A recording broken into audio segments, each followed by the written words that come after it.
Hello friends, my name is Sakshi और मैं आज आपको मैट्रिक्स के बारे में थोड़ी नॉलेज देना चाहती हूँ। थोड़ी सी वीडियो में डिस्टरबेंस है क्योंकि मेरे पास प्रॉपर स्टैंड नहीं है, बट फिर भी हम अच्छे से समझ में आएगा, मुझे इतना पता है। जैसे कि मैट्रिक्स में क्या होता है, इसमें नंबर ऑफ़ मतलब नंबर्स की कलेक्शन होती है, अल्फ़ाबेट्स की कलेक्शन होती है और उनका सॉल्यूशन होता है plus minus multiply divide etcetera. इन सब इनका सॉल्यूशन करते हैं। इसमें नेगेटिव नंबर, इसमें इंटीजर मतलब positive negative both integers available होते हैं। ठीक है, मतलब कोई सा भी नंबर हो सकता है। अल्फ़ाबेट सारे अवेलेबल होते हैं जो आपने पढ़ रखे हैं, ABCD XYZ कुछ भी हो सकता है। सो इसमें बेसिकली क्या होता है, एडिशन करना होता है, सब्ट्रैक्शन करना होता है। सो मैट्रिक्स जो होता है ये ब्रैकेट्स के अंदर कलेक्शन होती है एलिमेंट्स की। एलिमेंट्स क्या होगा इसके, जैसे कि इसके अंदर रोज़ होती हैं और कॉलम होती हैं। आप बोलोगे रो और कॉलम कैसे होती हैं, इसके अंदर नंबर लिखे हुए होते हैं। जैसे कि मैं लिख देती हूँ 1 2 3 4, ये मैंने लिख दिया है 1 2 3 4। ठीक है, तो इनमें रो कौन सी होती है आपको पता है, रो ये होती है, ये हो गई रो और ये हो गया कॉलम। सो अब आप बता सकते हो कि इसमें एक रो और ये दूसरी रो, ये पहला कॉलम ये दूसरा कॉलम। बता सकते हो ना कि रो क्या होती हैं, कॉलम क्या होता है। ठीक है, और इन्हें हम आइडेंटिफाई कैसे करते हैं। बेसिकली जब कोई मैट्रिक्स के बारे में पढ़ाता है वो डायरेक्ट कोई नंबर तो लिख नहीं देता जैसे मैंने लिख दिया है। सो ये ऐसे लिखे हुए आते हैं, आपकी बुक में भी दिए होंगे। जैसे कि इन्हें सबको ए से डिनोट कर देते हैं। जैसे कि ये जो है ए है, मतलब ये ए है, ए साहब को ए लिख दिया है। और इसमें क्या, अब मैं बोलूँ कि इसमें से ए को उठाओ, कौन सा ए उठाएगा, मतलब कोई इंसान कोई सा भी ए पिक कर सकता है ना। तो इन ए के भी पर्टिकुलर नाम होते हैं। जैसे कि ये रो 1 है तो सबका नाम इन्हें 1 1 हो गया। ठीक है, और ये कॉलम 1 है, ये कॉलम 2 है, ये कॉलम 3 है। ओके, ये रो 2 है, पूरी रो 2 है, ये पूरी रो 2 है ना ये, तो इनके पहले एलिमेंट का नाम 2 हो गया। और ये कॉलम कौन सा है, 1 है, ये कॉलम कौन सा है, 2 है, ये कॉलम कौन सा है, 3 है। तो अब मैं इसमें से बोल सकती हूँ कि अगर मुझे A22 को सॉल्व करना है तो इसमें से A22 ये है पर्टिकुलर, इसका नाम आ गया। अगर मैं बोलती हूँ कि मुझे A23 को सॉल्व करना है तो ये है। ठीक है, तो बेसिकली सब नंबरों से ना समझा के आपको रो और कॉलम इससे समझा देते हैं, वरना सॉल्यूशन में तो यही आता है। और इसका ऑर्डर कैसे होता है, इसका ऑर्डर होता है जैसे कि m into n, m into n. m into n क्या होता है, अब बोलोगे कि ये क्या होता है, ये होता है कि रो और कॉलम की मल्टीप्लाई। रो और कॉलम की मल्टीप्लाई होगी, रो कितनी है 2 और कॉलम कितनी है 3, तो 2 इंटू 3 इजिकल टू 6। ये हो गया इसका ऑर्डर। ये मैट्रिक्स का ऑर्डर आ जाता है बताने के लिए बहुत ही ईजी वे में। ज़्यादा वीडियो को मैं हार्ड नहीं करना चाहती कि फालतू की बात बताओ और बच्चे को कंफ्यूज कर दो। नो नो, ऐसा कुछ नहीं होगा मेरी वीडियो में। अब बेसिकली अगर सॉल्यूशन पे आ जाते हैं सीधा, आपको मैं टाइप तो बाद में बताती रहूँगी, पहले एक थोड़ा सा अपने अंदर कॉन्फिडेंस लाओ कि हाँ ये तो बहुत ईजी है, ये तो बहुत आसानी से हो जाएगा, है ना। 5-6 नंबर की आती है बोर्ड में, 5-6 नंबर पूरे सारे MCQ आते हैं इसमें से। जैसे कि मैंने इसके लिख दिया 1 2 3 4, ये मैंने एलिमेंट लिख दिया है। ओके, अब कोई इस वाले एलिमेंट की पोजीशन पूछे कि जो 1 है इसकी पोजीशन क्या है। इसकी पोजीशन है, पहले तो सबसे पहले ये ए है, क्या है ये ए है, इसकी पोजीशन है 1, मतलब पहली रो है और पहला ही कॉलम है, तो पहली ही रो है और पहला ही कॉलम है, तो इसकी पोजीशन आ गई ये। ओके, कोई कन्फ्यूज़न, कुछ कन्फ्यूज़न नहीं है। अगर मैं इसी मैट्रिक्स के अंदर बोल दूँ कि मैंने इसी मैट्रिक्स को मैं लेती हूँ, मैंने इसके अंदर ली 1 3 2 4, अगर इसके बाहर माइनस का साइन आ गया, क्या आ गया, माइनस का साइन आ गया, तो इस माइनस का साइन का मतलब ये है कि ये वाला माइनस का साइन इस वाली मैट्रिक्स के अंदर जाके सारे एलिमेंट्स के साथ क्या प्लस माइनस मतलब मल्टीप्लिकेशन करेगा। ओके, हमें तो पता ही है, जैसे कि कोई ब्रैकेट होता है, जैसे ब्रैकेट है, ब्रैकेट के अंदर लिखा है 2 + 3 लिखा है। जब हम इस ब्रैकेट से इस वाले मतलब इस माइनस से इस वाले ब्रैकेट को ओपन करते तो क्या होगा, प्लस माइनस माइनस, 2 का 2 प्लस माइनस माइनस 3 का 3। ओके, ये 3 का 3 क्यों आया, क्योंकि यहाँ पे इस वाले माइनस के पास 1 है, तो माइनस प्लस माइनस, 2 1 जा 2, माइनस प्लस माइनस, 3 1 जा 3। ओके, तो इसी तरह से सेम मैट्रिक्स में होगा कि ये वाला माइनस जाके अंदर मल्टीप्लाई करेगा हर एक के साथ, किसी को भी नहीं छोड़ेगा, सबके साथ करेगा। जैसे कि ये वाला 1 किसका है, ये प्लस का है, तो प्लस माइनस माइनस का 1।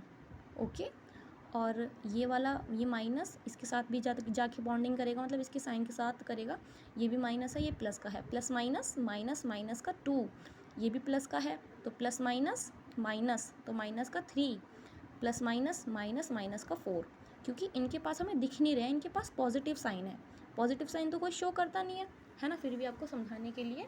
और ये मैट्रिक्स का sign as it is same रहेगा। ओके, इतने में कोई कन्फ्यूज़न होनी तो नहीं चाहिए वैसे। फिर उसके बाद हम आते हैं कि मैट्रिक्स के टाइप क्या क्या होते हैं। जैसे कि टाइप ऑफ मैट्रिक्स, कि इसके अलग अलग टाइप होते हैं। टाइप तो सबके अलग अलग होते हैं। जैसे कि इंसानों में देख लो, कोई कैसा होता है गुस्से वाला, कोई हंसमुख होता है, वो भी उसका टाइप हो गया। ठीक है, तो इसमें पहला हम टाइप पढ़ते हैं। हम इसे पहला टाइप पढ़ेंगे, क्या होगा वो हमारा है column matrix. Column, COLUMN, column matrix. Column matrix में क्या होता है, सेम मैट्रिक्स ब्रैकेट, ओनली इसमें कॉलम अवेलेबल रहती है 1 2 3। इसमें कोई एलिमेंट अवेलेबल नहीं रहता, ओनली इस ब्रैकेट के अंदर क्या अवेलेबल रहेगा, एक कॉलम रहेगा, रो नहीं होगी इसमें। देखो कोई रो है क्या, रो नहीं है, ओनली कॉलम है। और फिर दूसरे नंबर पे क्या आती है, दूसरे नंबर की होती है row matrix. Row matrix, row matrix क्या होती है, इसके अंदर ओनली एक रो अवेलेबल होती है, कॉलम नहीं होता।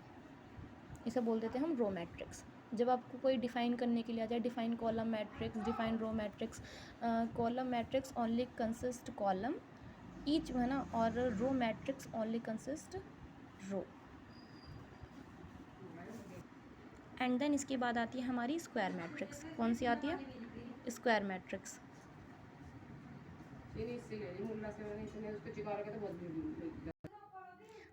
स्क्वायर मैट्रिक्स, जैसे कि आप स्क्वायर से ही समझते हो, जैसे कि एक स्क्वायर होता है, ठीक है, तो इसकी चारों साइड बराबर होती हैं, जैसे कि ये भी 2 है, ये भी 2 है, ये भी 2 है, ये भी 2 है। तो स्क्वायर मैट्रिक्स में भी सेम है कि इसकी रो और कॉलम का नंबर सेम होता है। जैसे कि 2 रो हैं तो 2 ही कॉलम है, अगर 3 रो हैं तो 3 ही कॉलम है। जैसे कि ये कोई एग्जाम्पल हो गया, जैसे कि इसके अंदर मैंने ही 2 ही रो हैं हमारी और 2 ही कॉलम हैं, 2 ही रो हैं और 2 ही कॉलम है। स्क्वायर मैट्रिक्स का मतलब है जैसे कि 10 रो हैं तो 10 ही कॉलम होंगे, 15 कॉलम है तो 15 ही रो होंगी, है ना। बस इसमें यही है। आपको कॉलम मैट्रिक्स समझ में आई, row matrix and square matrix. हमने अब स्क्वायर मैट्रिक्स पढ़ी। इसके बाद हमारी 4th नंबर पर आती है diagonal matrix. Diagonal matrix, diagonal matrix. Diagonal का मतलब तो समझते ही हो, ऐसी लाइन, है ना, और मैट्रिक्स होती है ये। अब ये मत सोचना कि इसके अंदर आप लाइन ही खींच दो।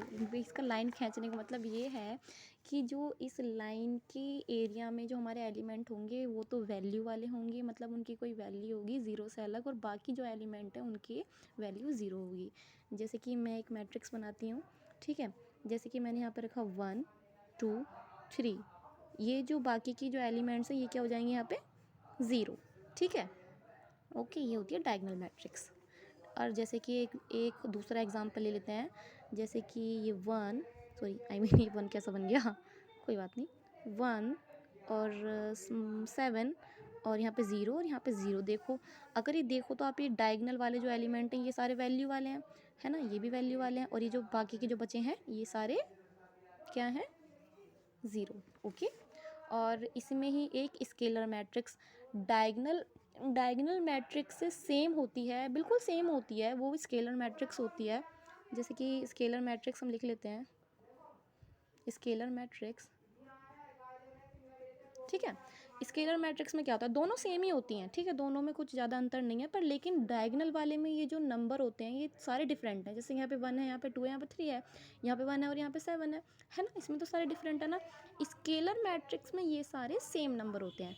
जैसे कि मैंने यहाँ पे माइनस का 1 लिया है ना, ये पहले मैट्रिक्स बना लेते हैं, तो यहाँ पे भी माइनस का 1 होगा और यहाँ पे भी माइनस का 1 ही होगा, है ना, और बाकी सारे ये होंगे 0। बस क्या है इसमें, और कुछ नहीं है। अगर मैंने यहाँ पे ले लिया 7 7 7, ठीक है, बस ये है इसमें, और कुछ नहीं है। हो गई हमारी मैट्रिक्स।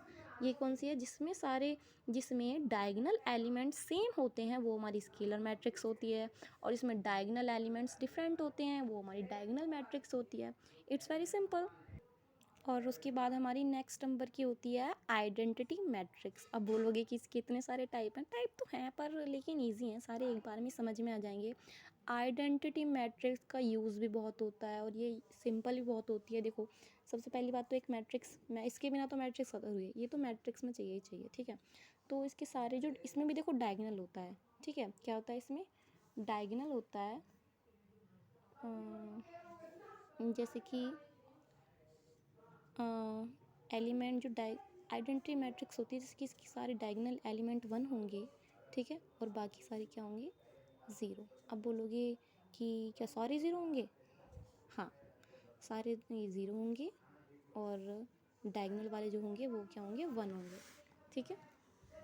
आइडेंटिटी मैट्रिक्स में डायगोनल एलिमेंट 1 होते हैं और बाकी सारे 0 होते हैं। बस आपको इतना बेसिक सा ध्यान रखना है। फिर उसके बाद कौन सी आती है हमारी 7th नंबर पर आती है ज़ीरो मैट्रिक्स। ज़ीरो मैट्रिक्स के तो नाम से समझ जाओ, सारे एलिमेंट क्या होंगे, 0 बट्टा सन्नाटा, ठीक है। और इसी के साथ हमारी सारे मतलब टाइप ऑफ मैट्रिक्स फिनिश होते हैं। और फिलहाल ये वीडियो इतनी सी बनाऊंगी, वरना बच्चे बोलेंगे इतनी लंबी वीडियो बना दी, और वीडियो भी बहुत ज़्यादा हिलती डुलती है, ठीक है। बट मैं चाहती हूँ लाइक एंड सब्सक्राइब करें, क्योंकि ये मेरी फ़र्स्ट वीडियो है और मैं चाहती हूँ कि थोड़ा सा सपोर्ट मिले, जिससे मुझे और अच्छा लगे वीडियो बनाने में। Thank you.